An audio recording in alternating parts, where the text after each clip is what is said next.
Bueno, vamos a comenzar. Hoy vamos a iniciar con el capítulo 11 de Romanos. De hecho, si se fijan, ya estamos avanzando un poquito más rápido.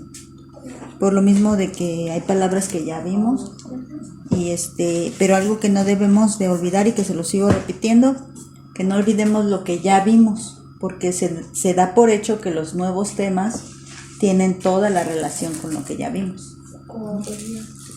Entonces, debemos de tener presente lo que ya vimos, pero eso también nos ayuda a avanzar más rápido con lo que viene, ¿no? Y prácticamente el capítulo 11 va a ser como que, digamos, uno de los últimos versículos de los últimos capítulos en cuanto a doctrina en general. A partir del versículo 12 ya van a ser como instrucciones más directas de lo que ya, como debemos de comportarnos como cristianos. Lo demás fue como mucha doctrina, mucha teoría, digamos, de lo que es la fe cristiana. Recuerden que la carta a los romanos pues es una carta doctrinal absolutamente, y que fue escrita con la intención de que pues todos aquellos que no conocían la doctrina del Señor pues la conocieran, y fue como profunda. Realmente al estudiarla es profunda, no se queda corta, yo creo que es muy completa. Por eso esta carta a los romanos es principal para cuando quieres enseñar a alguien en cuanto a pues las bases de la fe. La carta a los romanos es súper esencial. Entonces, bueno, vamos a comenzar con el capítulo 11 y vamos a avanzar hasta el versículo 10. Dice así: digo pues, ¿ha desechado Dios a su pueblo? En ninguna manera, porque también yo soy israelita de la descendencia de Abraham, de la tribu de Benjamín. ¿No ha desechado Dios a su pueblo, al cual desde antes conoció? ¿O no saben que dice de Elías la escritura, cómo invocaba a Dios contra Israel, diciendo: Señora, tus profetas han dado muerte y tus altares han derribado, y solo yo he quedado, y procuran matarme? Pero, ¿qué le dice la divina respuesta? Me he reservado 7,000 hombres, que no han doblado la rodilla delante de Baal. Así también, aún en este tiempo, ha quedado un remanente escogido por gracia. Y si por gracia, ya no es por obras. De otra manera, la gracia ya no es gracia. Y si por obras, ya no es por gracia. De otra manera, la obra ya no es obra. ¿Qué pues? Lo que buscaba Israel no lo ha alcanzado, pero los escogidos sí lo han alcanzado, y los demás fueron endurecidos, como está escrito: Dios les dio espíritu de estupor, ojos que no vean y oídos que no oigan hasta el día de hoy. Y David dice: se ha vuelto su convite en trampa y en red, en tropezadero y en retribución, y se han oscurecido sus ojos para que no vean, y agóbiales la espada para siempre. Bueno, recordemos que en el capítulo 10 nos habló acerca de lo que fue la predestinación. También seguimos hablando de la predestinación, pero aquí en cuanto al pueblo de Israel. Y también hablamos acerca de cómo el corazón se ve endurecido. Y aún hablando de la misma predestinación, nos encontramos justo casi en medio del capítulo 10, porque si con el corazón se cree para justicia, pero con la boca se confiesa para salvación. Es decir, que no debemos olvidar que la salvación es por fe. Nos lo vuelve a repetir otra vez Pablo: no se te olvide, sí estamos hablando ya de otros temas, pero el principio sigue siendo el mismo. La salvación es por fe, porque con el corazón se cree para justicia y con la boca se confiesa para salvación. Entonces, con ese mismo tema, y también recordemos que en el capítulo 10 nos decía Pablo que él sentía mucha tristeza porque su familia, su gente, no creía. Él sentía mucha tristeza porque él deseaba incluso el mismo padecer, el mismo ser separado, con tal de que los israelitas creyeran. Pero bueno, ya después también vemos cómo le contesta el Señor, así como que ese no es asunto tuyo, o eso no te toca a ti, eso me toca a mí, eso yo sé lo que hago. Y bueno, después empieza a hablar acerca del remanente de Israel, que es como dice ahí en el capítulo 11, así lo titula, ¿no? El remanente de Israel. Y entonces, hablando del remanente de Israel, porque ya dijimos en todo lo anterior cómo se habían endurecido, cómo decía que Dios los había provocado, ¿no?, a celo. También decía que, les repito, esa profunda tristeza que él sentía. Pero en el capítulo 11 da una respuesta. Por eso les digo, la carta a los romanos no se puede separar en nada. La carta a los romanos tiene que seguirse pensando en esto. Ciertamente yo no creo que la haya escrito en un 2x3 porque es muy profunda, pero tampoco creo que se haya echado años escribiendo esta carta. No, esta la escribió en un breve tiempo y así la mandó al pueblo romano, a la iglesia romana, y de tal modo que lleva una misma idea. O sea, no se le fue la onda a Pablo, iba guiado por el Espíritu Santo y la idea es la misma. Entonces, en el capítulo 11, como que dándole una respuesta a qué pasaba entonces con Israel. ¿Está desechado? Estaba definitivamente desechado. Y entonces dice en el versículo 1, digo pues, ¿ha desechado Dios a su pueblo? Viene una pregunta y vamos primero a la palabra desechar, desechado, que dice empujar fuera o figuradamente rechazar, alejar, apartar, repeler, alejarse de uno mismo o repudiar. Es como el divorcio. Cuando el hombre se divorcia a una mujer o la mujer del hombre, el que se está divorciando está repudiando al otro.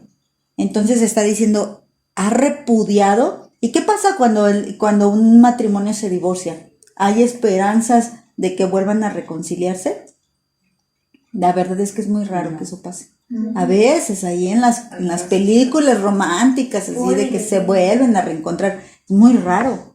La mayoría de la gente que se divorcia, por eso cuando alguien te dice, no, pues que me voy a divorciar y uno en la palabra insiste en que busques otras maneras de reconciliar, pero que no dejes el divorcio como opción, que el divorcio sea un caso pero mega extremo, de que de plano o te divorcias o te matan, ¿no? O sea, de plano así, pero incluso dice la palabra de Dios que ni por adulterio podría ser una buena razón para divorciarte.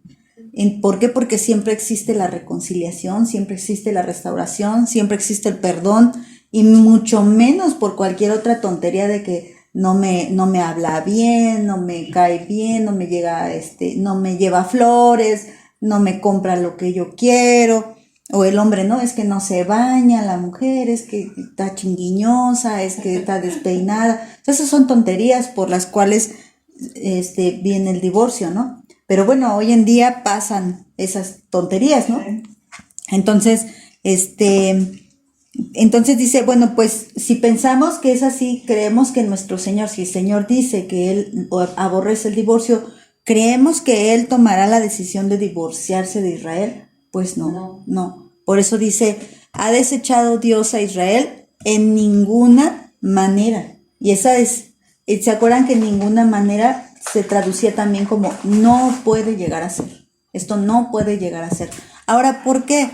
Porque es que ahorita se me vino a la mente la imagen de una mujer que dicen, es que está bien clavada, está bien aferrada con ese hombre, ¿no? Que la maltrata no es una actitud así la de Dios, que esté aferrado. No, porque recordemos que nuestro Dios es infinitamente sabio.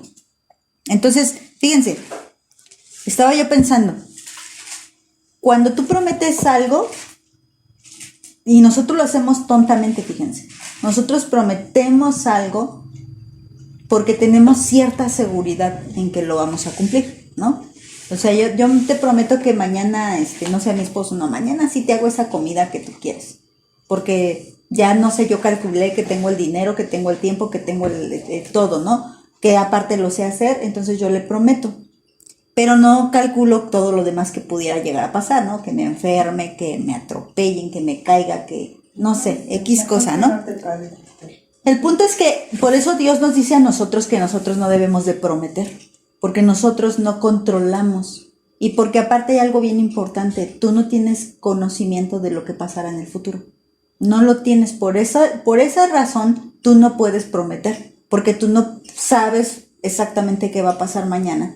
Y por tanto tú no puedes asegurar algo, nada, absolutamente nada. Por eso dice, tú sí sea así, tú no sea no, así de simple, sin llegar a jurar ni prometer. ¿Por qué? Porque tú no lo controlas nada. Pero ¿por qué nuestro Dios sí puede jurar y sí puede prometer? Él sí jura y sí promete.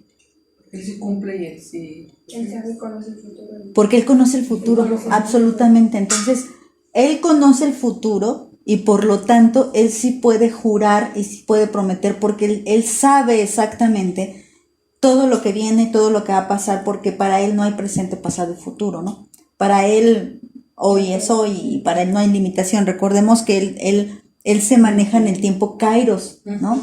Entonces por eso cuando él promete, cuando le promete a Abraham una multitud de hijos, estaba contemplando también todos aquellos que iban a morir en el desierto. Sí había contemplado eso, ya sabía que dentro de la generación de Abraham habría muchos que iban a quedar muertos por incrédulos en el desierto. ¿Y la promesa de Dios se invalida? Claro que no, porque la promesa de Dios sigue presente hasta hoy. Entonces, cuando Dios promete a Israel salvación eterna, ¿por qué se la promete? Porque Él ya está viendo también el futuro. Entonces, al final de cuentas, el Señor nada lo limita. Y al final de cuentas, sí sabe que dentro del pueblo de Israel hay muchos incrédulos que no alcanzaron la salvación, pero aún así dice, y más adelante lo vamos a ver, Israel será salvo. ¿Por qué dice eso? ¿Por qué dice Israel será salvo? Porque él ya lo sabe, ¿no? Entonces, al final de cuentas, cuando dice, juré por mí mismo, ¿no? Porque él tiene para él nada les va a tomar por sorpresa, entonces al final de cuentas, él sí puede jurar y él sí puede prometer.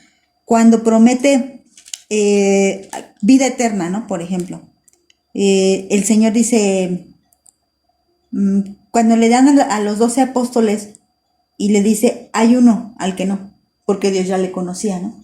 Toma a 12 e incluso toma a Judas sabiendo que Judas le va a traicionar. Aún así, ¿no? Aún así lo toma, él ya lo sabía.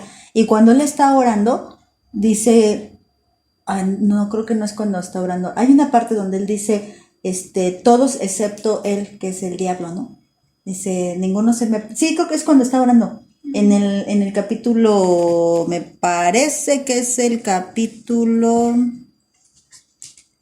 de Juan, porque es el único que habla de esta oración, Juan 17. Es el único, ay, pues lo estoy buscando ya casi al final, ¿qué me pasa? Juan 17 es cuando él está orando. Déjenme ubico, porque no lo tenía ahorita en mente.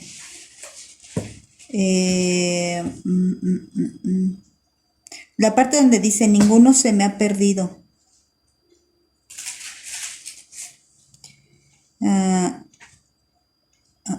¿Y ninguno de ellos se perdió? Ajá, ¿dónde estás? En el 12. En el Si no 12. dijo de perdición, Ajá. que la escritura se cumpliese, ¿no? Exactamente, entonces al final de cuentas el Señor cuando incluso aquí ya había pasado lo que le dice a Pedro, ¿no? Le dice a Pedro, no, tú ya estás limpio. No, tú no, yo estoy orando para que tu fe no falte, porque el Señor sabe que, bueno, Pedro no era el hijo de perdición, pero cuando a Judas se dice, no, pues tú no. Entonces, ¿puede prometer vida eterna? Claro que sí puede prometer, porque aparte Él es poderoso, en Él está el poder de la vida y la muerte, ¿no? Entonces, Él tiene el control de muchas cosas, Él domina todo. Entonces, por tanto, Él puede prometer, Él puede jurar, pero nosotros no. Entonces, nosotros no podemos prometer, ni jurar, ni nada de eso, ¿no? Entonces, bueno, eso es como un entre paréntesis. Entonces, ¿qué es lo que pasa? Que Él promete este matrimonio, porque puse el ejemplo del matrimonio, Él promete este matrimonio a Israel, y Él está prometiendo que no le va a repudiar. Ahora, pero si hay algo bien importante, le ha hecho a un lado. Sí le ha hecho a un lado a Israel, pero no le ha desechado para siempre. Ha desechado Dios a su pueblo y dice, en ninguna manera esto no puede llegar a ser, porque también yo soy israelita. Entonces aquí está dando un argumento Pablo. Pues si Dios desecha a su pueblo Israel, o sea, la nación Israel, para siempre, entonces ¿yo qué hago aquí? No, o sea, yo soy una muestra de que Dios sigue teniendo misericordia de Israel. Eso está diciendo Pablo. Yo soy hijo de Abraham, soy de la tribu de Benjamín. Entonces aquí está hablando de algo meramente carnal. No está hablando de un Israel espiritual, está hablando de un Israel físico. ¿Dios ha desechado al Israel físico? No, y hasta la fecha, no. No, eso no va a llegar a ser, esto no puede llegar a ser. ¿Por qué? Y nos va a empezar a dar sus argumentos, ¿no? Vamos a leerlo en las diferentes versiones. Ay, espérenme. Dios habla hoy. Ahora pregunto, ¿será que Dios ha rechazado a su pueblo? Claro que no. Yo mismo soy israelita, descendiente de la tribu de Abraham y de la tribu de Benjamín. La palabra hispanoamericana dice, y ahora pregunto, ¿habrá repudiado Dios a su pueblo? De ningún modo. Que también yo soy israelita, descendiente de Abraham y originario de la tribu de Benjamín. Y dice el 12, no ha desechado Dios a su pueblo, al cual antes conoció. Y esa palabra antes conoció, no la puse, sí la puse. Antes conoció, bueno, o no saben qué dice de Elías la escritura, cómo invoca a Dios contra Israel diciendo, pero esta antes conoció es la misma palabra que usó Pedro, elegido según la presciencia. Presciencia es proginosco, eso es proginosco, presciencia. Entonces dice, no ha desechado Dios a su pueblo, al cual desde antes conoció, o al cual su presciencia ya los había visto, ya los había conocido. Presciencia, conocimiento previo de las cosas. A los que antes conoció. A esa palabra, si quieren copiarla, si no ya la tienen, porque ya la tenemos. Proginosco, presciencia, ya la tenemos. Entonces, desde antes se conoce. También algo bien importante que dijimos de la palabra presciencia es reconocer. Cuando dejamos de ver de mucho tiempo una persona, ¿no? Y de repente la volvemos a ver.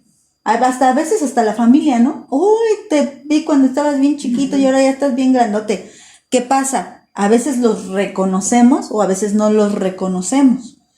Esto está hablando de que Dios, fíjense, pero bien chistoso porque nosotros hablamos de un pasado a un presente, ¿no? O sea, hace como 10 años que te vi cómo has cambiado de pasado a presente, pero no podríamos decirlo de futuro a presente. No, nunca jamás podríamos decir eso, pero nuestro Dios sí. Nuestro Dios sí puede reconocer a alguien que vio en el futuro en el presente. ¿Por qué? Porque Él ya habla de cosas, dice cosas que no son como si fuesen. Entonces está diciendo, ¿por qué por ejemplo, con Abraham, y haré de ti una gran nación? Oye, pero ¿cuántos años tuvieron que pasar para que Abraham fuese una gran nación? Si usamos el proginosco, en Abraham podríamos decir, entonces Dios reconoció a Abraham como esa gran nación antes de que Abraham fuera esa gran nación. Eso es la presciencia de Dios. ¿Qué veía Dios en Abraham? La gran nación en la que se iba a convertir. Pero aquí hablando del sentido espiritual y también el físico, ¿no? También sabía que se iba a convertir en el pueblo de Israel, pero también sabía que iba a ser padre de muchedumbres, porque Abraham es nuestro padre, padre de la fe, y nosotros somos hijas de Abraham por fe. Entonces, fíjense cómo esa presciencia aplica así, te veo en el futuro y te reconozco en el pasado. Eso solamente es un poder divino, un poder únicamente de Dios. Nadie, absolutamente nadie, ni los demonios tienen conocimiento del futuro. Satanás no conoce el futuro. El único que conoce el futuro es Dios. Por lo tanto, Él llama las cosas que no son como si fuesen. El ejemplo también está en Gedeón. ¿Cómo le llama? Hombre valiente y esforzado, cuando Gedeón estaba lleno de miedo y acobardado. Dice Gedeón, hombre valiente y esforzado. ¿Qué estaba viendo Dios en Gedeón? El hombre en el que Gedeón se convertiría en el futuro, no el hombre con el que estaba hablando, un cobarde. Del mismo Moisés, yo te constituiré como Dios ante Faraón. Cuando Moisés estaba tartamudeando delante de Dios, dice, no, manda a otro, por favor, te suplico. Y que no, que tú, porque yo a ti te he constituido, porque Dios estaba llamando, reconociendo al que vio en el futuro, en el presente. Eso es algo, no, yo creo que nuestra cabeza da vueltas, ¿no? Pensando en eso que Dios hace, ¿no? Entonces, bueno, ¿qué pasa con Israel? Déjenme regresar tantito.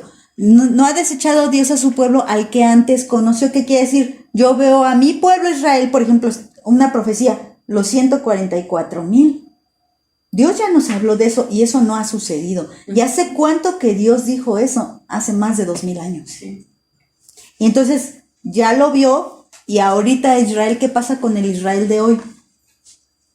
Dios lo reconoce. Tú eres el Israel. Digo, no estoy hablando de personas en individual. Estoy hablando de nación. Tú eres la nación que va a proclamar mi nombre en los últimos tiempos. Tú eres esa nación. Entonces, ¿qué está haciendo Dios? Reconociendo a ese Israel. Por eso dice, yo no te he desechado. Tú sigues en mis planes. Tú sigues ahí. Entonces es lo que está pasando con Israel, al que antes conoció. Y luego ahorita nos va a decir otro ejemplo de Elías, ¿no? Vamos a verlo en la versión de la Biblia de las Américas. Dios no ha desechado a su pueblo, al cual conoció con anterioridad. ¿O no sabes lo que dice la escritura, que el pasaje sobre Elías, cómo suplica a Dios contra Israel? Vamos a dejar esa ahí a medias, porque también lo deja a medias, ¿no? El 11. Digo el 2. Reina Valera actualizada. Dios no rechazó a su pueblo, al cual conoció de antemano. ¿O no saben lo que dice las escrituras en el caso de Elías cuando se quejó ante Dios contra Israel? Y bueno, dice 1 Corintios 8:3, pero si alguno ama a Dios, es conocido por él. Entonces, bueno, aquí Corintios nos habla de que es más importante que Dios te conozca a que tú le conozcas. Pero bueno, aquí hay que entender el contexto, ¿no? De qué estaba hablando. O sea, tú puedes fanfarronear de conocer a Dios, pero si Dios ni te conoce, ¿pero en qué sentido no te conoce? Porque Dios conoce todo, pero ¿en qué sentido no te conoce? ¿En la justificación? En eso de proginosco. No te conozco, o sea, yo no te reconozco. Tú no estás ni en la vida eterna. ¿Tú quién eres? Entonces a ti no te hago ninguna promesa. ¿Por qué? Porque yo no soy ningún mentiroso. Yo a ti no te prometo vida eterna porque sé que tú no estás en la vida eterna. A Israel le promete estar en la vida eterna. ¿Por qué? Porque él es veraz. Por eso dice, sea todo hombre mentiroso y Dios verdadero. ¿Por qué? Porque Dios, acuérdense, Él ve en el futuro y reconoce en el pasado. Entonces, Él, en esa soberanía, en ese todo poder que tiene nuestro Dios, entonces Él sí promete. Por ejemplo, a Judas no le prometió vida eterna. Cuando están en el partimiento, ¿no? Porque están participando de la Pascua. Y si ustedes ponen atención, Judas participa de la Pascua normal, de la que hacían cada año. Pero hay un momento íntimo donde el Señor dice que se levanta, toma el pan y lo parte y lo da a sus discípulos diciendo, esta es mi carne, ¿no? Que es lo que nosotros representamos en la cena del Señor. Este es mi cuerpo, esta es mi sangre. Si ustedes ponen atención, ahí no está Judas. Judas ya había salido de la cena. Dice que antes de que esto suceda, entra el diablo en Judas y Judas sale. Porque al momento que el Señor les dice, simbólicamente, este es mi cuerpo, coman, que por ustedes es entregado, esta es mi sangre, beban, que por ustedes es derramada, ¿qué estaban haciendo? Bueno, estaban haciendo algo simbólico, pero estaban recibiendo precisamente esa salvación. No en ese momento, ellos ya la habían recibido porque eran salvos, ¿no? Pero ya habían creído, pero estaban haciendo como por primera vez, ¿no? Porque nunca había sucedido. Por primera vez estaban participando de la cena del Señor y participando de esa salvación. Eso que estaba prometiéndoles, vida eterna. ¿A quién? A los 11. Bueno, yo creo que estoy segura que había mujeres también ahí. Nada más que no las menciona. Pero estaba ahí con sus íntimos, Pero Judas ya estaba fuera, porque a Judas no podía participar de esto. No. Porque es, ¿qué crees que? Pues sí te di, pero te di mi carne, te di mi sangre, pero pues tú no. Tú me traicionaste a la última hora. No, el Señor ya lo sabía. Desde que escoge a Judas como discípulo, él ya sabía que Judas era un traidor. Aunque ni Judas sabía que él era el traidor. Porque él mismo pregunta, ¿seré yo? ¿Seré yo, Señor? Ni él mismo, aunque ya había traicionado, ni él mismo sabía que él era el traidor. Pero el Señor sí ya sabía. Entonces para él no es la promesa, porque Dios no es ningún mentiroso. Si le hubiese prometido vida eterna y al final no se la da, ¿en qué se convierte? Mentiroso. O incapaz. ¿Fuiste incapaz de salvar? No. La promesa es solo para los que llegarán. ¿Y quiénes son? Los hijos. Por eso el que es hijo es siempre hijo. Y el que no llega, pues nunca fuiste hijo, ¿no? Por eso hablamos de esa salvación que no se pierde, ¿no? Entonces, bueno, el versículo 3. Señor, a tus profetas, esto es porque sigue con la idea, porque el capítulo 2 como que la cortó, ¿no? Elías dice de Israel, ¿Y qué dice Elías? Esto: Señor, a tus profetas han dado muerte y tus altares han derribado y solo yo he quedado y procuran matarme. Está diciendo, ¿no sabes que Elías dijo esto? Pero ¿contra quién estaba orando Elías? ¿Contra quién? ¿Contra quién? Con los padres, ¿no? ¿Contra quién? Porque dice que Elías estaba orando contra alguien. ¿Contra quién estaba orando? ¿Contra Israel? ¿Contra Israel? Porque ¿quiénes habían matado a los profetas? Sí, los Israel, la nación escogida de Dios, había matado y se habían ido tras Baales.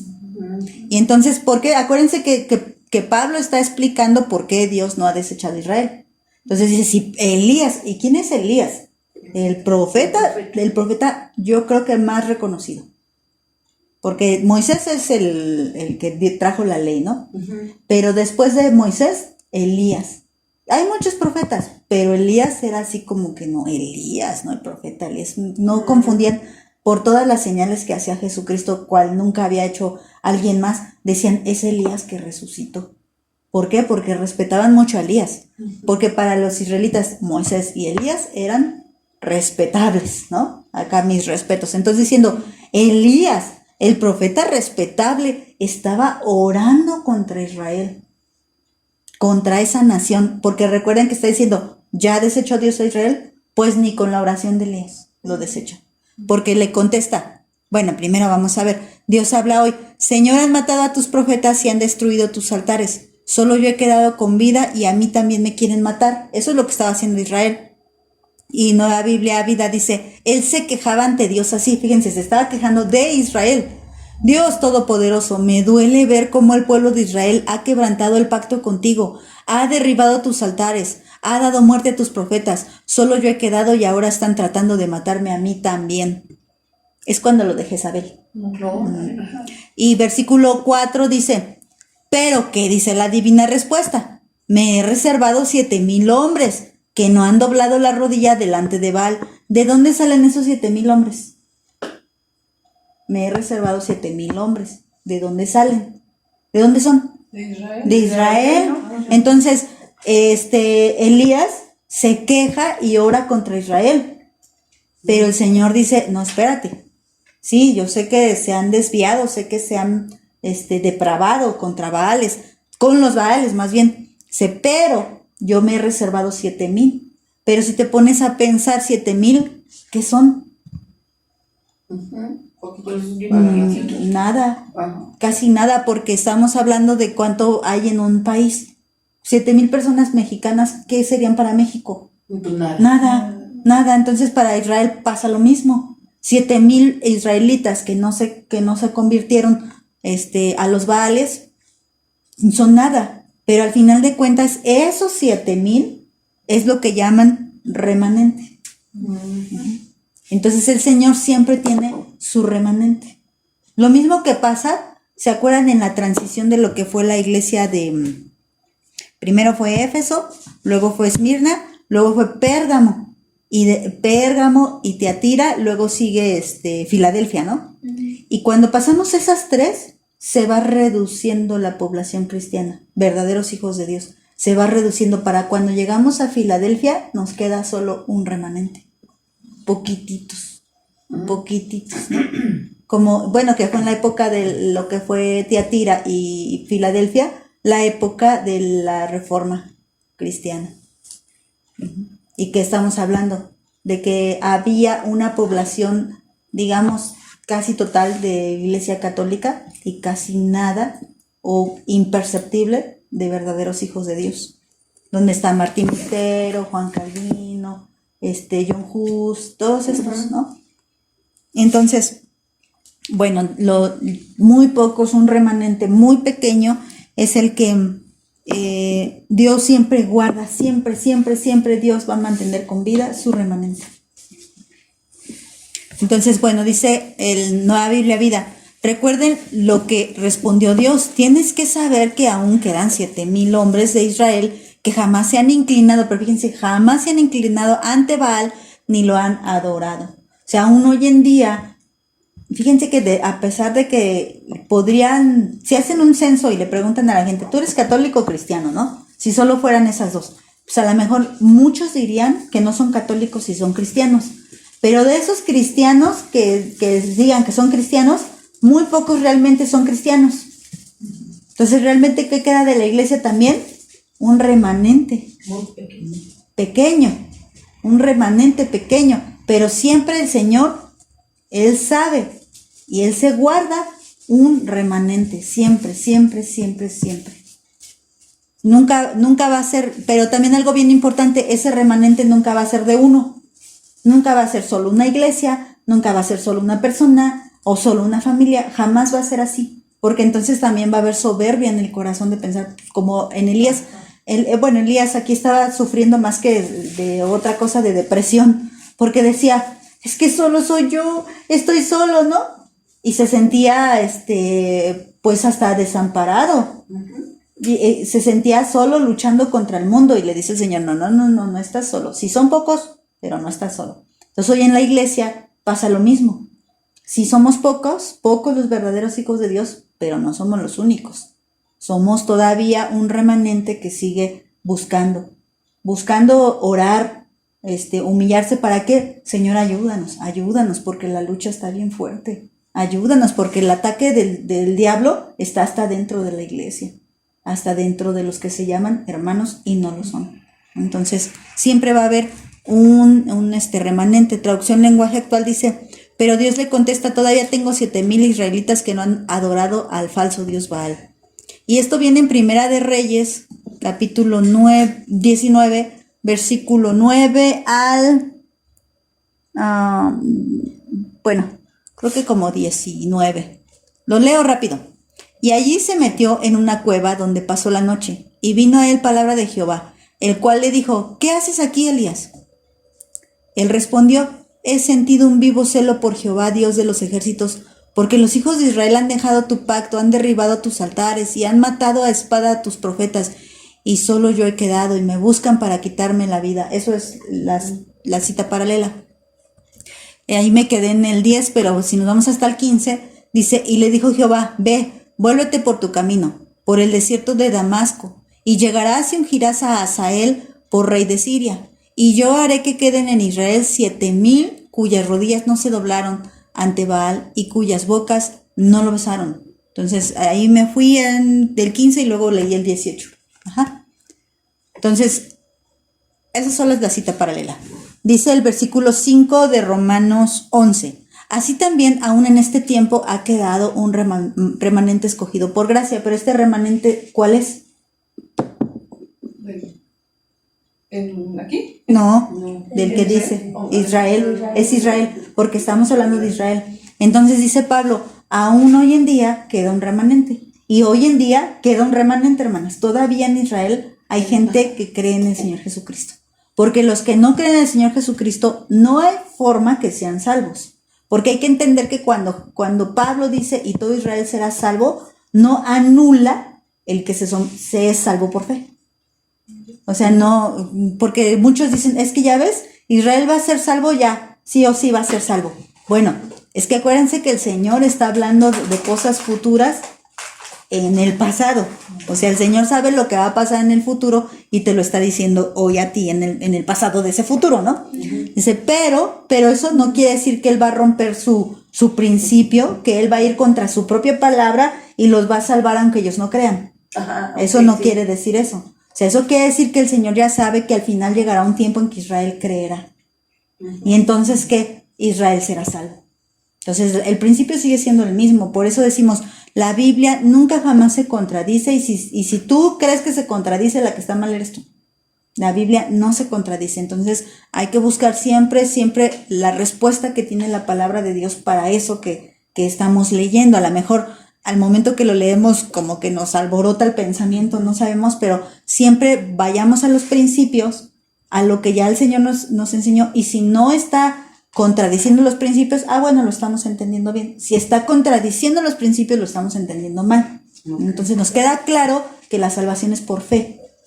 Entonces cuando dice Israel será salvo, ¿cómo va a ser salvo? Hasta que todos crean por fe. Por fe. Entonces Israel será salvo por fe. ¿Por qué lo dice el Señor así? Porque el Señor lo sabe.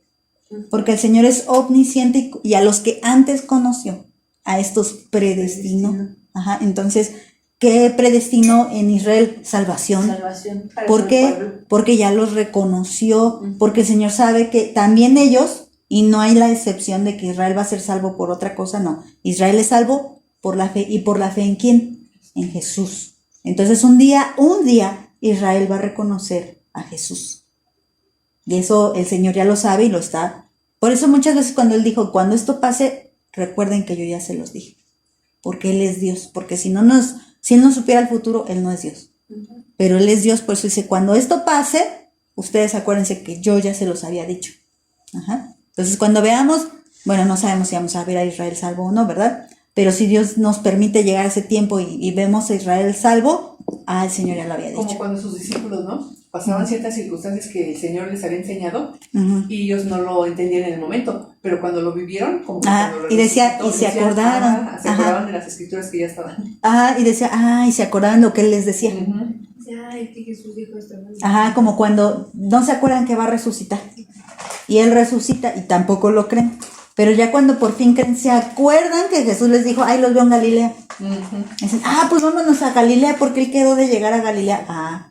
Bueno, que todo eso lo hace el Espíritu Santo, que se acuerden, ¿no? Entonces, bueno, versículo 5, también aún este tiempo ha quedado un remanente, y remanente no tiene gran ciencia. Remanente significa resto. Ha quedado un resto. Ajá.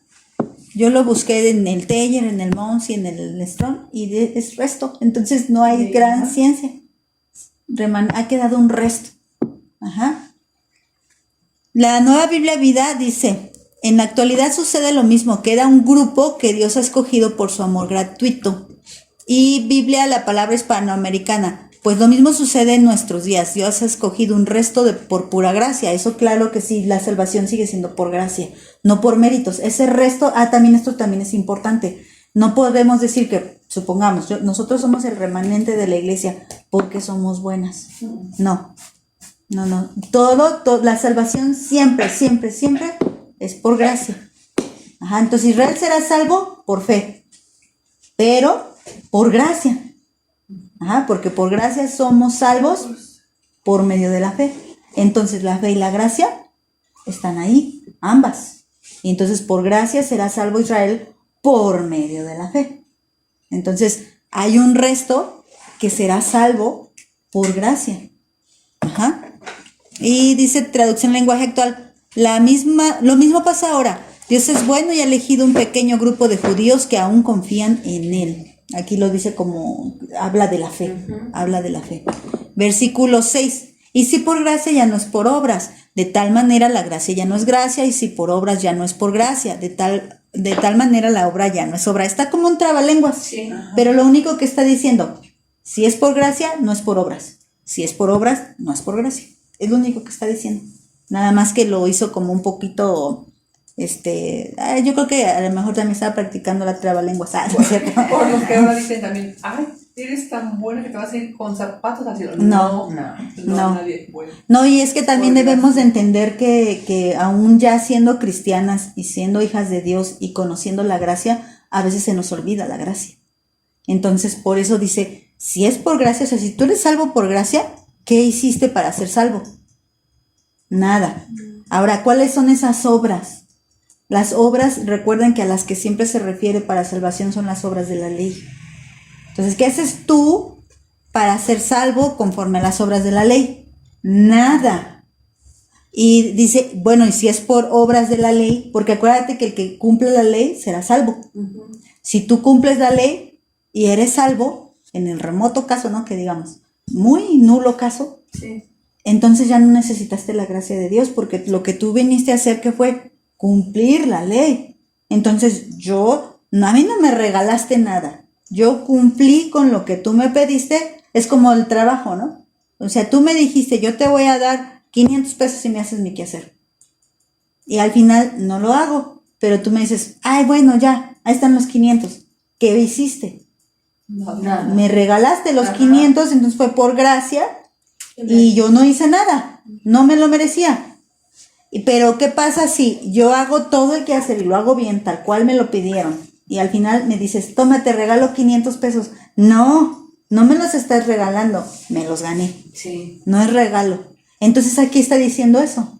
O sea, la salvación siempre es por gracia, porque las obras de las que habla son las obras de la ley, no otras obras. Las obras son las obras de la ley. ¿Qué quiere decir? Si tú cumples estas obras de la ley, eres salvo. Y intentas. Ay, no puedo. Ok, eres salvo por fe. ¿Hiciste algo? No, porque no podías cumplir, por lo que ya vimos en Romanos 1, 2, 3 y 4. ¿Qué pasa?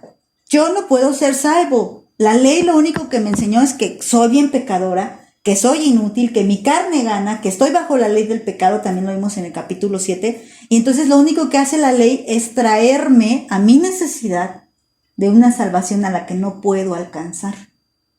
Y entonces, ¿qué pasa? El Señor extiende su gracia. Ok, eso era lo que quería que te dieras cuenta, que no puedes. Pero yo, por medio de mi Hijo Jesucristo, dice el Señor, yo te doy salvación. ¿Lo crees? Que sí lo creo. Ahí está la salvación. Eres salvo por fe. ¿Qué hiciste? Nada. No hiciste nada, en ningún momento hiciste nada. No hice ningún mérito. Ningún mérito. Entonces, si es por obras, ya no es por gracia. Y si es por gracia, ya no es por obras. Ajá. Además, mis obras son como trapos de inmundicia. Sí, son sucias, ¿no? Pero entonces aquí la fe no entra en obras, ¿eh? No. Pues si es por gracia, ya no es por fe. No. O sea, es por gracia y es por fe, porque por gracia somos salvos por medio de la fe. Aquí está diciendo, si es por gracia, ya no es por obras. Exacto. Ajá. Ok, entonces Dios habla hoy, dice, y si es por bondad de Dios, ya no es por los hechos, porque si así fuera la bondad de Dios, ya no sería bondad. Y Nueva Traducción Viviente, y como es mediante la bondad de Dios, entonces no es por medio de las buenas acciones. Pues en ese caso la gracia de Dios no sería lo que realmente es, gratuita e inmerecida. Y palabra de Dios para todos. Y si Dios lo hizo como un regalo de su generoso amor, no fue por las buenas acciones de ellos. Si hubieran sido elegidos por sus buenas acciones, entonces el regalo del generoso amor de Dios no sería de verdad un regalo. O sea, se lo merecían. Son tan buenos que se lo merecían. No, nadie hay bueno, solo Dios, ¿no? Gálatas 2:21. No desecho la gracia de Dios, pues si por la ley fuese la justicia, entonces por demás murió Cristo. ¿No? Eso se lo dice a los gálatas que estaban regresando a las obras. Y a los gálatas les dicen, o sea, ¿cómo? Fueran salvos por la fe, por la gracia de Dios, y ahora quieren seguir siendo salvos por las obras. ¿Qué les pasa, no? Dicen, ¿quién los engañó? ¿Quién los perturbó, no? Entonces, Pablo estaba enojado contra los gálatas, que no es el caso de los romanos. A los romanos no los regaña, a los romanos los está instruyendo, que es diferente. Ok, entonces vámonos al versículo 7. ¿Qué pues? Lo que buscaba Israel no lo ha alcanzado, pero los escogidos sí lo han alcanzado, y los demás fueron endurecidos. A ver, vamos con palabras primero. Escogidos. Del griego eklogé, que quiere decir selección divina. Ahora, cuando uno está limpiando los frijoles, ¿cómo los seleccionas? Que no tengan piedras, que no tengan con borbojos, con manchas. Ajá. Entonces, esa selección va en base a un principio, ¿no? O sea, tú ya sabes cómo elegir, porque te enseñaron así, tu mamá te enseñó a elegir los frijoles. Tú ya sabes cómo elegir. Algo parecido, digo, pero no, porque, digamos, el frijol pues sí tiene ciertas características. Sí. La selección divina también tiene ciertas características, pero no en la persona, ¿eh? No en la persona, sino en los principios que Dios ya puso.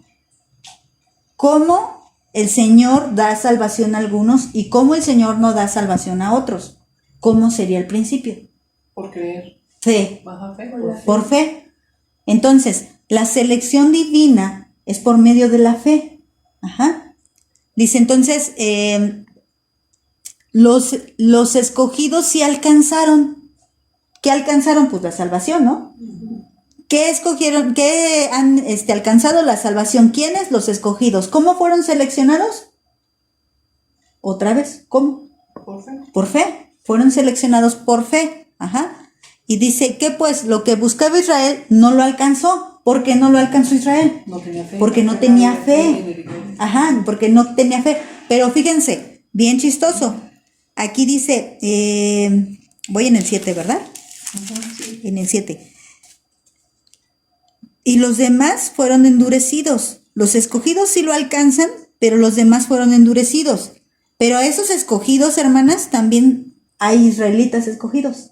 Pablo, Pedro, Juan y muchos nombres más, ¿no? Judíos escogidos, que alcanzaron eso por fe. Pero los demás, o sea, hace que los que no fueron escogidos, ¿qué fueron? Aquí dice, se los pongo, endurecidos. Ajá, endurecidos, pero ahorita vamos a ver qué significa, cómo que endurecidos. Pero no olvidemos que en el capítulo 9 ya hablamos de Faraón. Ajá, de un corazón endurecido. O sea, vuelvo a repetir, recuerden que Pablo escribió esta carta, bueno, no la escribió él con su puño y letra, la escribió ¿cómo se llamaba? ¿Cómo se llamaba? ¿Tercio? Tercio.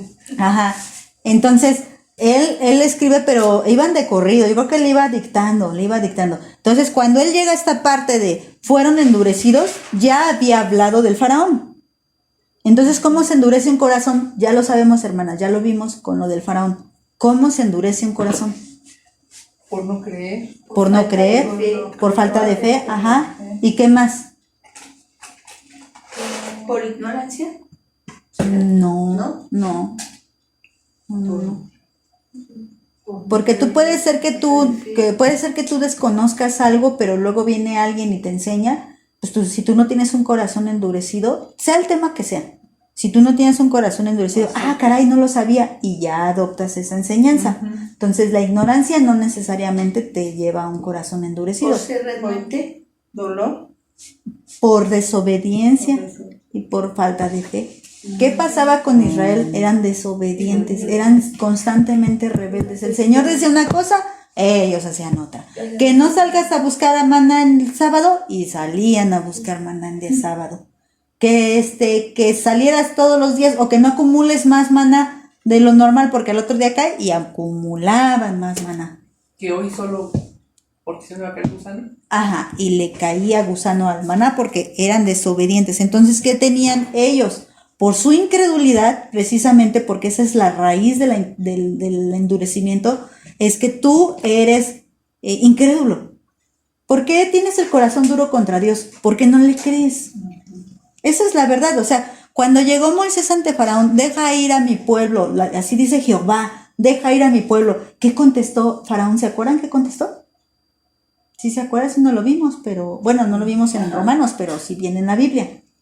Que cuando va Moisés ante Faraón y le dice, deja ir a mi pueblo, Jehová dice, deja ir a mi pueblo. ¿Y qué contesta Faraón? No. Dice, ¿quién es Jehová? Ajá. Entonces, ¿qué estaba haciendo? Ni le conozco, ni le creo, y por tanto me endurezco contra él, porque yo no me voy a doblegar ante alguien que ni le creo, ¿no? Entonces no te doblegan sus palabras. No les han pedido dinero a alguien, ¿no? Porque hay gente que tiene corazón de pollo y le vienen a pedir dinero. Mucha gente, ¿no? Yo creo que si 1000 le piden dinero, 1000 le dan dinero. A todos les dan, aunque sea un peso a cada quien, pero les da. Pero cuando tú estás, ¿no? Y ves a la persona y te dicen, es que me atropellaron, me operaron, me sacaron el riñón y también el hígado y esto, y quiero ver si tú me das dinero porque necesito otra operación urgente. Y ¿no? Y entonces, fíjate que cómo se siente tu corazón respecto a las palabras que te está diciendo. No se las crees. Exacto. Y entonces, hasta cierto punto sí tienes un corazón duro contra esa persona. Porque dices, no tengo, hay para la otra. ¿Y qué dirían? Ay, qué corazón tan duro, ¿no? Porque tú no, ¿qué pasó? No le creo. Sí. Y por eso no se lo doy. Porque creo, el corazón está engañado. Porque creo que me está mintiendo. Entonces, cuando nosotros endurecemos el corazón contra Dios, es por eso. Porque no le creemos. Porque aún cuando el Señor le dice a la gente, cree y para que no te pierdas, para que tengas vida eterna. El infierno no existe. Jesús no existe. El Dios y el diablo son un invento. ¿Qué están haciendo? No creen y no están ablandando su corazón a las palabras de Dios. Entonces dice, fíjate aquí, los escogidos, o sea, alcanzaron ¿qué? La salvación por fe. Acuérdense, selección divina, pero selección divina con los principios divinos. Ajá. O sea, nuestro Dios tiene una forma de seleccionar, como les pone el ejemplo medio absurdo de los frijoles, ¿no? Tú seleccionas los frijoles en base a los principios que tú tienes, que no esté amarillento, que no tenga gorgojo, que no haya piedras, ajá, o que tú tienes una selección, bueno, esa es la tuya, pero nuestro Dios tiene una selección divina, sabia, o sea, pura, santa. ¿Y cuál es esa selección? La fe. Entonces, Él tiene una selección divina, Él puso sus principios. Cuando les dije, el Señor tiene misericordia del que quiere tener misericordia. ¿Y de quién quiere tener misericordia? De todos. No. Bueno, pero del que cree, del que tiene fe. Ajá, porque Él dijo, yo al que cree, Al que cree. ¿no? O sea, yo O sea, la salvación es para todos. sí, pero el Señor quiere tener misericordia del que quiere tener misericordia. Y que, o sea, No les ponía el ejemplo, ¿no? Norma tiene fe y Dios dice, yo quiero tener misericordia de ti. Chelito tiene fe. Digo, Chelito no tiene fe. Que dice el Señor, yo no quiero tener misericordia de ti. O sea, porque sigue actuando su soberanía. Él quiere y Él no quiere. Ajá. Entonces, aquí el punto es, fueron escogidos. Escogidos. Espérenme, no, ya. Lo que buscaba Israel no lo alcanzó. Si está hablando de que buscaba, ¿qué está diciendo? ¿Que estaba sentado sin hacer nada? No, cuando tú buscas algo, es como cuando tu hijo, es que ya lo busqué y está ahí sentado, ay, por favor, búscalo, ¿no? Sí, ya lo busqué y eso. Sigue buscando. No, pues lo busqué nada más de ojito, ¿no? No. Israel sí estaba buscando algo. El problema es que lo estaba buscando mal. Entonces, Israel, ¿qué estaba buscando? Pues era el pueblo de Dios, pero no lo alcanzó. ¿Por qué no lo alcanzó? Por falta de fe. Por falta de fe, porque él lo estaba buscando, recordemos el versículo anterior. Si es por obras, entonces no es por gracia. Si es por gracia, no es por obras. Entonces, ¿qué estaba haciendo Israel para querer alcanzar la salvación? Obras. Y estaba equivocado. Pablo estaba equivocado. Perseguía a la iglesia pensando que así agradaba a Dios. Y no la alcanzaba la salvación hasta que fue por fe, ¿no? Y entonces dice, pero los escogidos sí la han alcanzado. Y ya quedamos que escogidos tanto gentiles como judíos, ¿eh? Pero dice, pero los demás fueron endurecidos. Entonces, se endurecieron por falta de fe. O sea, siempre es fe. Entonces, pero fueron endurecidos con la misma forma que se endureció Faraón. Igual, todos endurecen el corazón como Faraón endureció su corazón. ¿Cómo? Primero no creyó a Dios, no conocía a Dios, no cree en Dios cuando se le presenta, porque al presentarse a Moisés, se presenta a Dios y no quiere, y su obstinado corazón no quiso. 1, 2, 3, 4, 5, y en la sexta, ¿qué dice el Señor? Pues ahora ya, te dejo. Te suelto. Ajá. Y entonces dice, y Jehová endureció su corazón. Jehová. Y entonces fueron endurecidos. ¿Qué significa endurecidos? Petrificar, es decir, hacer necio o encallecido. Fíjense, el diccionario Teyer dice como cubrir con una piel gruesa, endurecer, cubriéndola con un callo. ¿Y qué pasa con un callo? El callo, aunque te lo pellizques, te lo muerdas, te lo arranques, ya no duele. Eso significa endurecer, que no importa lo que Dios haga en esa persona, como el ejemplo que nos contó Sandy, ¿no? Desgracia tras desgracia tras desgracia, y lejos de ablandar su corazón y de, Señor, ya ayúdame, o Señor, ya perdóname, o incluso, Señor, ¿qué tienes contra mí? Perdóname. Bueno, eso ya sería un corazón blando. Porque está reconociendo la gracia de Dios. Pero si tú le dices, si Dios existiera, no me pasaría esto. Si Dios fuera tan bueno, entonces, ¿qué está pasando? Se está cubriendo con una piel dura. Y dice que ya es un corazón embotado, ¿no? Dice, volverse insensible, perder el poder de comprensión. Entonces, ¿qué pasa con una persona que se niega a creer en Dios? Pero recuerda que el Señor ve el futuro. Y se acuerdan que les dije, si el Señor, ¿por qué el Señor a veces insiste mucho en una persona y en otra persona no? Pero la verdad es que Si lo vemos humanamente, muchas veces hay gente que tuvo muchísimas oportunidades y creyó. Y hay gente 2, 3 oportunidades y el Señor le entregó. Y si lo viéramos simplemente así diríamos, ay, pero pues con 2, 3 oportunidades y ya se fue al infierno. Ya lo conoce el Señor. Y el otro con el Señor 30, 40 veces le insistió y ya en la 41 creyó, ¿no? Algo así. Pero ¿de qué se trata? Recuerda que el Señor ya sabe. O sea, entonces ese 3, 4, 5 veces, bueno, el Señor dice, aunque fuera 1,000,000 de veces, no va a creer. No va a creer. Lo mismo que cuando se acuerdan del ejemplo de Lázaro y el rico. Y dice, déjame ir, ¿no? O manda a alguien para que les predique. Y dice el Señor algo bien importante. Aunque alguien se levante de los muertos, no creerán. Era Cristo mismo. Era Cristo. El versículo 7 en la Nueva Traducción Viviente dice, así que la situación es la siguiente. La mayoría del pueblo de Israel no ha encontrado el favor de Dios que tanto buscaba. Unos cuantos sí lo han encontrado, de Israel, Dice, los que Dios ha elegido, pero el corazón de los demás fue endurecido. La palabra hispanoamericana. ¿Qué significa esto? Pues que Israel no ha conseguido lo que buscaba. Sí lo han conseguido los elegidos, mientras que los demás se han endurecido. Y Mateo 13:10 dice, entonces acercándose los discípulos le dijeron, ¿por qué les hablas por parábolas?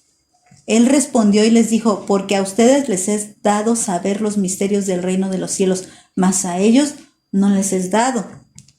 Porque a cualquiera que tiene se le dará y tendrá más, pero al que no tiene, aún lo que tiene le será quitado. Pero fíjense, a cualquiera que tiene, ¿y qué tienen? Dice, a cualquiera que tiene se le dará y tendrá más. ¿Y qué tienen ellos? La fe. Era lo único que tenían y entonces ellos se les da más, se les da más. Y luego dice, pero al que no tiene, aún lo que tiene, o sea, tiene obras. Ajá, exactamente. Y tiene muchos propósitos y tiene intenciones, pero no tiene fe. Aún lo que tiene le será quitado. Dice, por eso les hablo por parábolas, porque viendo no ven y oyendo no oyen ni entienden. Dice el 14, de manera que se cumple en ellos la profecía de Isaías que dijo, de oído te oiréis y no entenderéis, y viendo verán y no percibirán, porque el corazón de este pueblo se ha engrosado como un callo, y con los oídos oyen pesadamente, y han cerrado sus ojos para que no vean con los ojos, y oigan con los oídos, y con el corazón entiendan y se conviertan, y yo los sane. Pero fíjense quién engrosó. El corazón de este pueblo se engrosó. Y luego al final, ¿qué dice? Yo no voy a permitir que se conviertan ni sanen. Pero ellos endurecieron. Y el Señor dice, y yo no voy a permitir que se conviertan y sanen. ¿Y cómo no permitía que oyeran? Les hablaban parábolas. Y aunque les hables claramente, ni entienden, ¿no? Sí. Porque están endurecidos, están sordos, ciegos y locos. Eso ya lo dije yo. Y bueno, dice, Isaías 6:9 es la cita paralela. Y dijo, anda y di a este pueblo, oigan bien y no entienden. No, oíd bien y no entendáis. Ved por cierto, mas no comprendáis. Engruesa el corazón de este pueblo y agrava sus oídos y ciega sus ojos, para que no vea con sus ojos, ni oiga con sus oídos, ni su corazón entienda, ni se convierta y haya para él sanidad. Esa es lo 7. Ahora vamos al 8. Como está escrito, Dios les dio espíritu de estupor, ojos con que no vean y oídos con que no oigan hasta el día de hoy. Y estupor significa escozor o picazón. Fíjense, sensación como cuando las extremidades se duermen, es decir, por implicación tal vez confusión o letargo. Pero para que se te duerma un pie o una mano, ¿cómo se te duerme? Teniendo el problema solo porque Pero ¿qué pasa? O sea, te hormiguea. ajá, pero ¿qué pasa? ¿Por qué se duerme? Científicamente, ¿por qué se te está durmiendo? Porque no hay circulación. O sea, porque la puedes tener en una sola posición y no se te duerme. Ajá. Pero si la tienes, por ejemplo, doblada, o estás con la pierna, ¿no? Piernas cruzadas. O no sé, por ejemplo, te dormiste encima de un brazo, ¿no? Sí. ¿Qué pasa? Se te duerme porque no hay circulación, ¿no? Entonces, ¿qué es lo que pasa? Cuando el corazón se endurece, no circula la palabra de Dios. Ahí no circula. Y eso le puede pasar incluso a cristianos, también pueden tener estupor o picazón o adormecimiento los hijos de Dios. ¿Por qué? Porque están cortando el flujo. Cortando el flujo de sangre, aquí es la sangre, pues la sangre de Cristo. Si cortas el flujo de la sangre de Cristo, el cuerpo se duerme.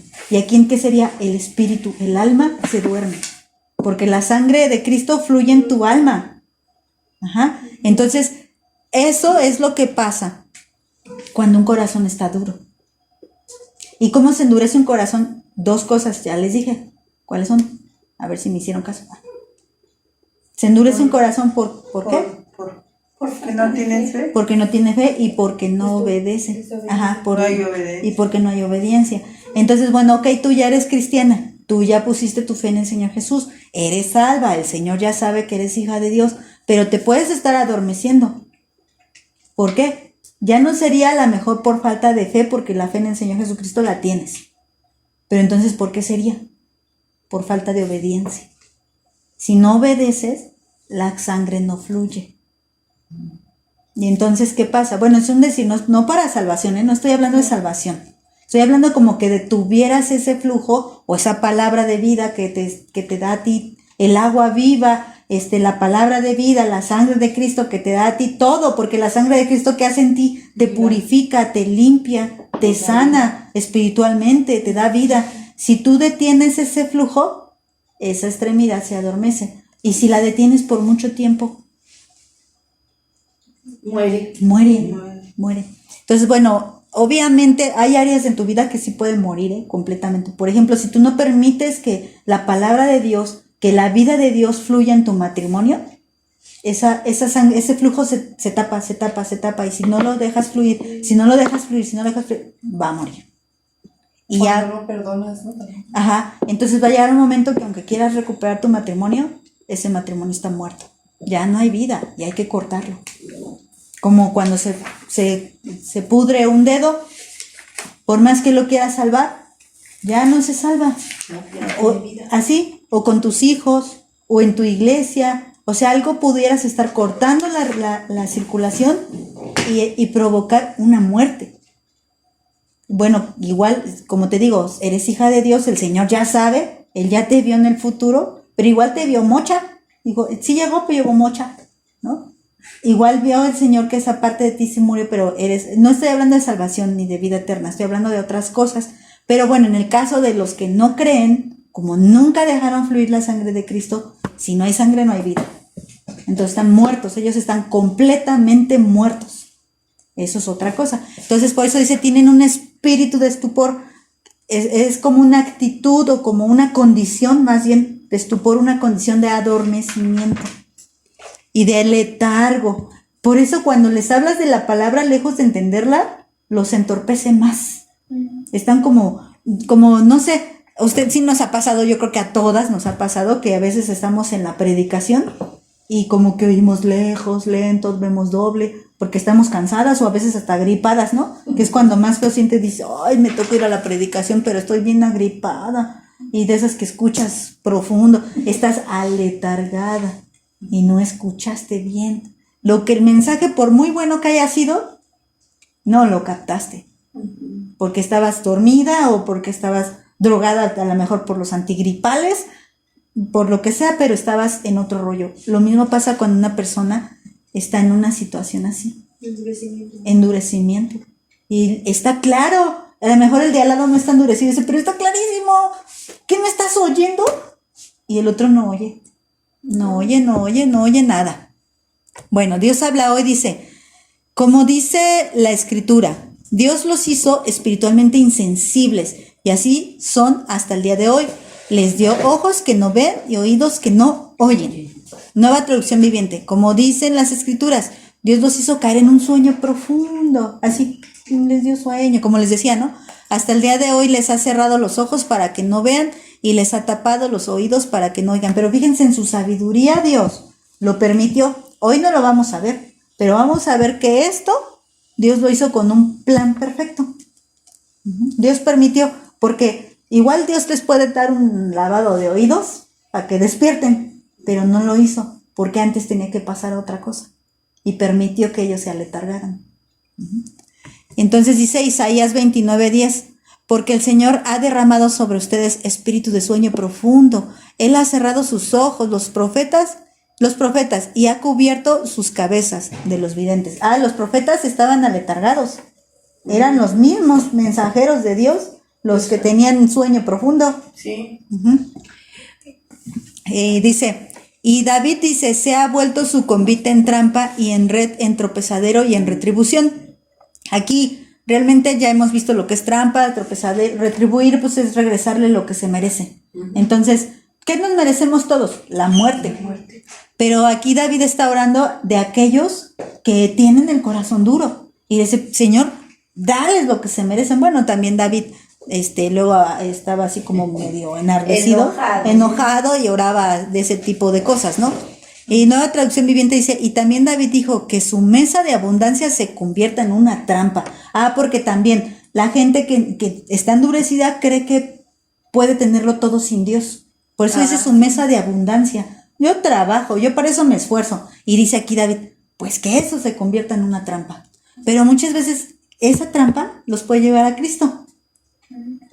Entonces dice, en un engaño que los lleve a pensar que todo está bien, que sus bendiciones los hagan tropezar y que reciban su merecido. Y muchas veces eso hacen las riquezas en nosotros, nos hacen pensar que todo va bien. ¿Cómo voy a estar mal con Dios si mira cómo ha prosperado mi negocio, cómo va bien mis finanzas, mi alacena está llena, mi salud está bien? Y nos engañamos. Y mucha gente que tiene el corazón duro se engaña de pensar que todo va bien. Y traducción lenguaje actual. También leemos que David dijo que sus fiestas se conviertan en trampas y redes para que desagraden a Dios y sean castigados. Y vamos al 10. Sean oscurecidos sus ojos para que no vean y agóbiales la espada para siempre. Sean oscurecidos sus ojos para que no vean. Y así están, Hoy Israel, como nación, así está. Sí. Así. Nueva Biblia Vida, que se les oscurezca la vista y no puedan ver. Que anden para siempre con la espada agobiada bajo el gran peso. Aquí habla de estar en una posición encorvada, Habla de que siempre estén así, cuando estás encorvado es porque estás enfermo, porque estás derrotado, porque estás deprimido. Y esa dice que esa sea su condición para siempre. Porque endurecieron su corazón contra Dios. Y aunque sientan, es como el que dice, a mí todo me va bien, a mí nada me hace falta, pero en lo profundo de su ser sabe que sí le hace falta algo. Sabe que sí. No reconoce a Cristo y no va a aceptar, y entonces se pelea, como a la gente que le hemos compartido y le decimos, ya te lo he dicho, ríndete a Dios. No me voy a rendir, aunque estén hasta jorobados, no me rindo. Por eso David decía en su enojo, pues que estén jorobados para siempre, ¿no? Dice la traducción lenguaje actual, que se nublen sus ojos para que no puedan ver, que para siempre sus espadas se doblen de tanto sufrir. Sus espaldas, estoy diciendo espadas, ¿ya? Sus espaldas, con razón. ¿Y por qué no me corrigen? Dicen, lee re mal, pero así déjala. Corrige espaldas, sí. Pero es que una cosa, mi mente dice una, pero mi boca es otra. Como tengo el síndrome de la boca ajena. Dice lo que quiere. Bueno, ya dice, ese ya lo leí, ¿no? Entonces vamos al Salmo 69, es ahí la cita paralela. Me pusieron además hiel por comida. Pero fíjense, les puse todo, porque aquí yo decía, bueno, ¿por qué David fue tan duro en la forma en la que los juzgó? Porque los juzga fuertemente, que caigan en sus trampas, que les vaya mal siempre, que sigan siendo engañados por sus riquezas y que estén todos jorobados, ¿no? Y yo decía, bueno, no veía compasión, ¿no? En la oración de David. Y de nosotros, ¿qué nos dice el Señor Jesús? Ora por tus enemigos. Y aquí David no estaba orando por sus enemigos, Entonces me fui a buscar, ¿no? La parte donde David ora eso. Y fíjense que es un salmo profético, mesiánico. Sí, porque está hablando de Cristo. Está hablando de Cristo. Entonces, fíjate, entonces David no estaba hablando en su coraje humano. David estaba profetizando lo que pasa con aquellos que no se rinden a Cristo. Entonces dice, me pusieron además hiel por comida y en mi sed me dieron a beber vinagre. sea su convite delante de ellos por lazo y lo que es para bien por tropiezo. Sean oscurecidos sus ojos para que no vean y haz temblar continuamente sus lomos, otra vez las espaldas. Derrama sobre ellos tu ira y el furor de tu enojo los alcance. Sea su palacio asolado y en sus tiendas no haya morador, porque persiguieron al que tú heriste y cuentan del dolor del que tú llagaste. Pon maldad sobre su maldad y no entren en tu justicia. Sean raídos del libro de los vivientes y no sean escritos entre los justos. Ahora entendemos, fíjense, Pablo sabía qué salmo estaba citando. Entonces Pablo estaba citando que la pesadez y la desgracia de Israel era haber rechazado al ungido de Dios. Entonces por eso Pablo cita a David en este salmo y dice, por eso David dijo que queden mal siempre, porque así quedarán los que no reciban a Cristo. Entonces cuando Pablo también, vuelvo a repetir, cuando él dice Israel será salvo, no se está refiriendo a los que nunca quisieron recibir a Cristo. No está hablando de un todo Israel en todos los tiempos. Está hablando de un todo de un tiempo específico y de un particular, de ese Israel que Dios ya conoce, que llegará al final de los tiempos, supongo yo, creo saber, que es a los 144,000, que está hablando cuando dices y de la tribu de tal, de la tribu de... pero fíjense, también aquí me llamó la atención. ¿Se acuerdan que cuando leímos Apocalipsis, que dice de los 144,000, hay una tribu que no está? ¿Se acuerdan? Eso lo vimos en Apocalipsis. Déjenme, se las busco. Que me miran con cara de jamás lo hemos visto. Pero aún es una profecía de la ira de Dios que también viene sobre la humanidad, ¿no? Porque No. No, pero aquí en esos 144,000 es absolutamente Israel, ¿no? Ya quedamos estos, los 144,000. Y dice que son, déjenme ver en qué cita bíblica. ¿Cuál es la de Dan? ¿La que no se me dio? Ajá, la de Dan, es la tribu de Dan, pero Dan es israelita.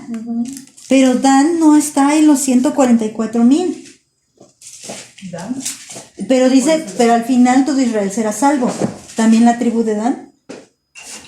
Digo, aquí es un misterio. Pero si entendemos lo de Apocalipsis literalmente, podríamos pensar que Dan no. No está la tribu de Dan mencionada en Apocalipsis. Pero dice todo Israel será salvo. ¿Cuál es ese todo? Todo el que cree. Todo el que cree. Entonces está diciendo el Señor, yo ya vi a todo mi Israel, porque Israel es su escogido. Pero recuerda que también Pablo nos habló de un Israel que era Israel por dentro y no por fuera. Entonces, obvio, aquí sí está hablando del Israel por fuera, ¿no? De una nación. Pero también está diciendo, pues aún de esos israelitas, que yo sé que van a llegar todos, yo sé que una tribu no va a llegar. Entonces aquí también eso es importante. Y les repito, bueno, entonces aquí David está hablando de que todo aquel que se levante o que hiera o que rechace, que se burle del ungido de Dios, no llegará. Jamás, no hay forma de que llegue. Entonces, aquí seguimos hablando un poco de lo que es la presciencia, la predestinación, pero ya cada vez menos, ¿no?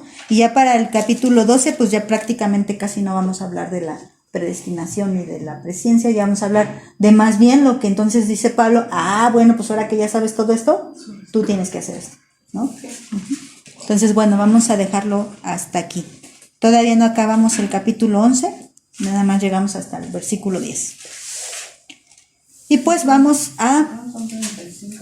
sí, son bastantitos. Bueno, vamos a orar y ahorita vemos qué sigue. Oremos. Señor, te damos muchas gracias, Padre, porque nos has enseñado nuevamente tu palabra. Otro día más, Señor, en el que nos enseñas y nos guías, Padre.